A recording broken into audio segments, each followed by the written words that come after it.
I have always opined on this platform that in politics, nothing happens out of mere coincidence, and that everything in politics is normally well planned, well scripted, and executed to achieve a specific political objective. Raila Odinga yesterday paid a courtesy call to President Yoweri Museveni of Uganda in Kampala. That courtesy call, in my view, is significant politically speaking and was intended to achieve certain political objectives. In this video, I want us to look into that particular courtesy call by Raila Odinga to Yoweri Museveni.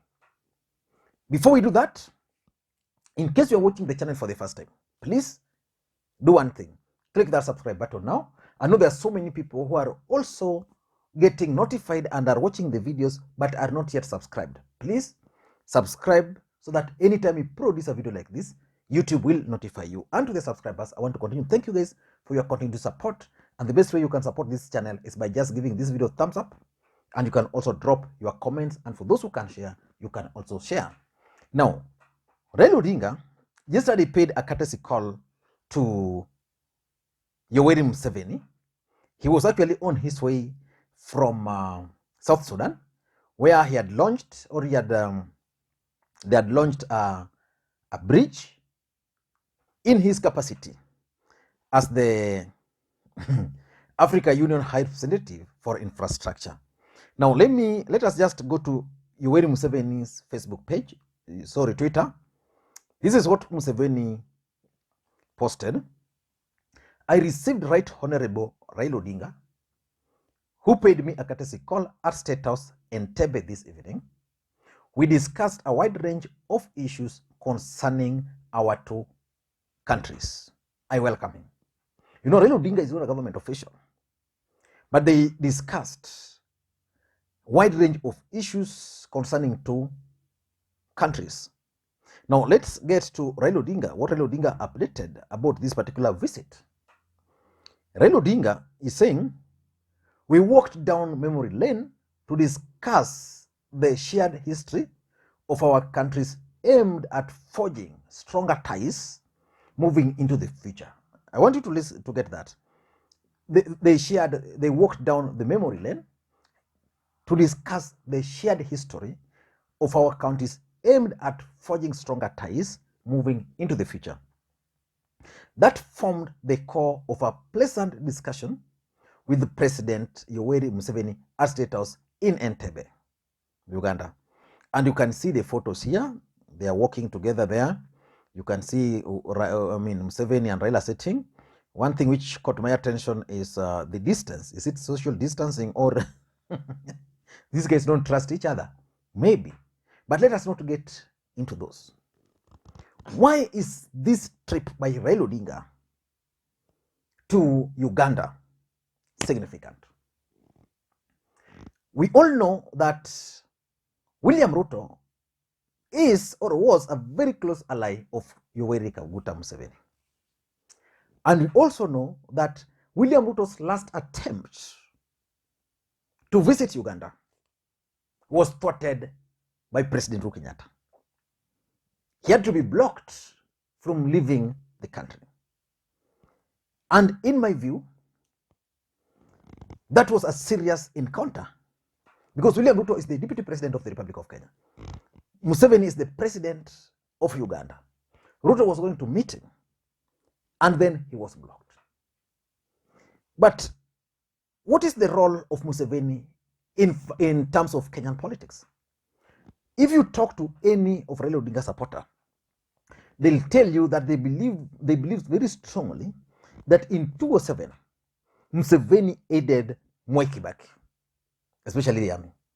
Uhuru Odinga captured this in his book, if you can get a copy of that book.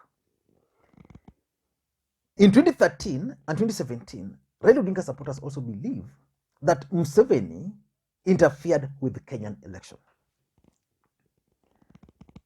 And the relationship between Museveni and Raila Odinga has been on and off.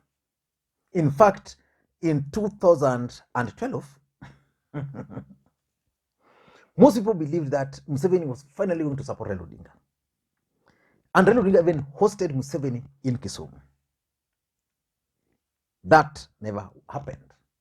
So after the last election, after 2013 election, William Ruto started moving closer to Museveni. And in 2015, William Ruto actually went to Uganda and campaigned for Yoweri Kaguta Museveni. And after that, these guys have been so close, including William Ruto setting up businesses in Uganda. They've been very close.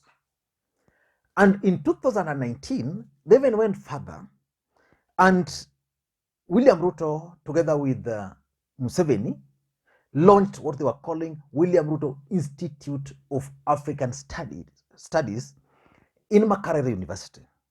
I did a comprehensive video about that. In fact, I'm going to put the link so that you can watch that particular analysis at that time. That was almost 2 years ago. So these guys were very close, very, very close. And Ruto used to go to Uganda, meet Oscar Sudi, and the rest. But after the handshake, a lot of things also changed. Uhuru and Ruto were no longer that tight. And Uhuru, being the president, started undermining William Ruto and his friendship with Yoweri Museveni. We don't want to go into those details. But something also happened last year in October.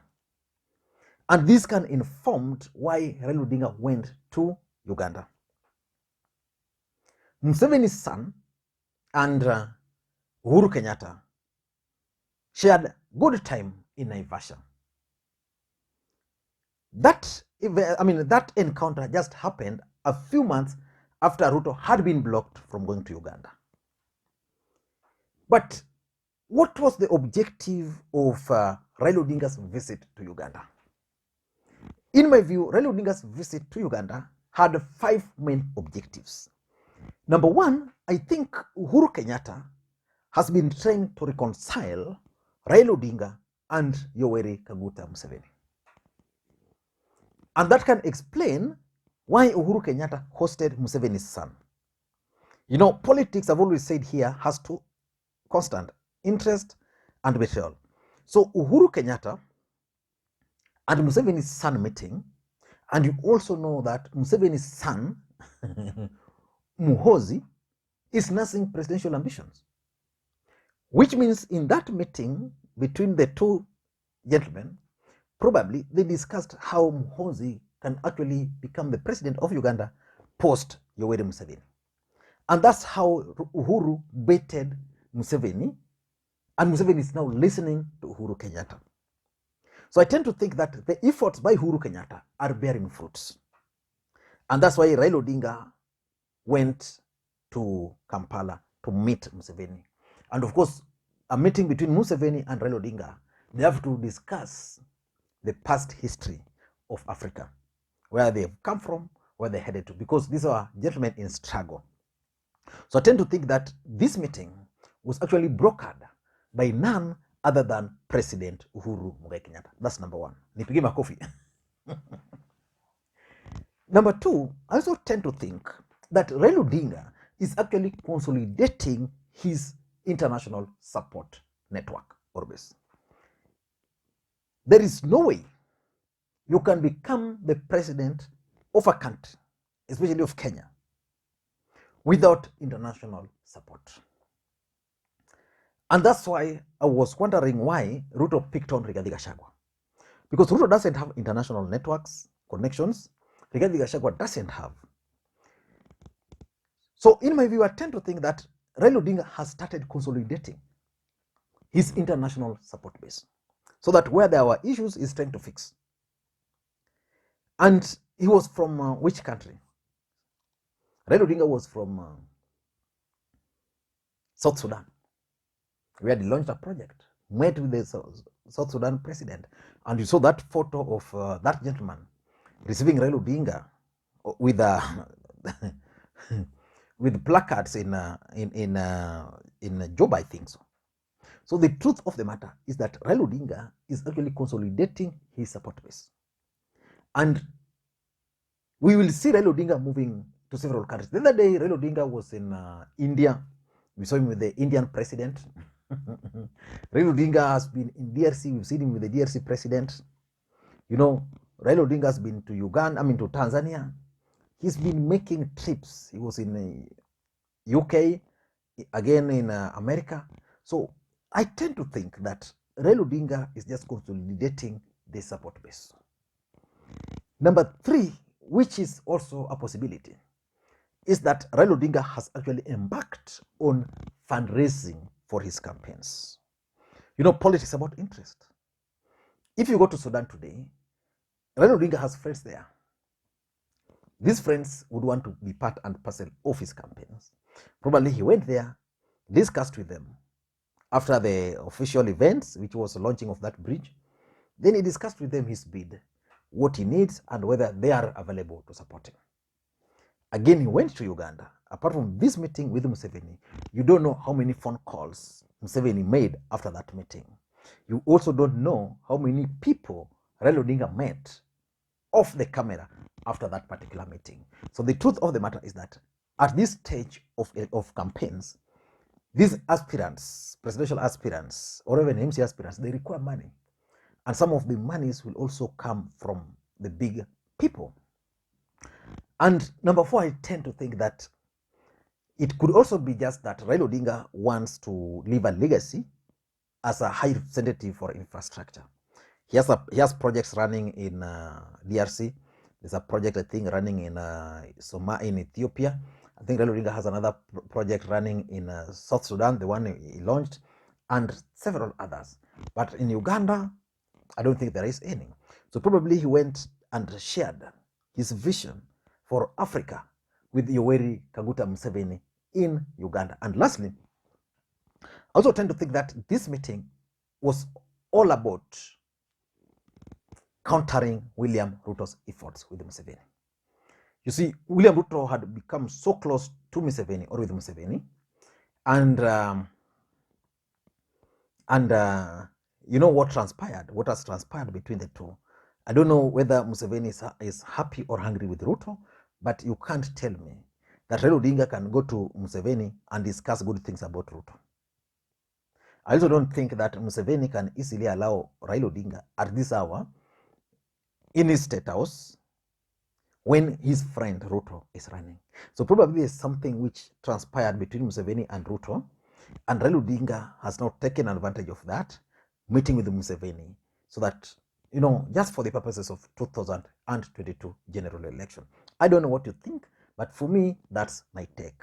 Thank you guys, and please, may you have a good day. Until next time, this is Lee Makwiny. Bye-bye.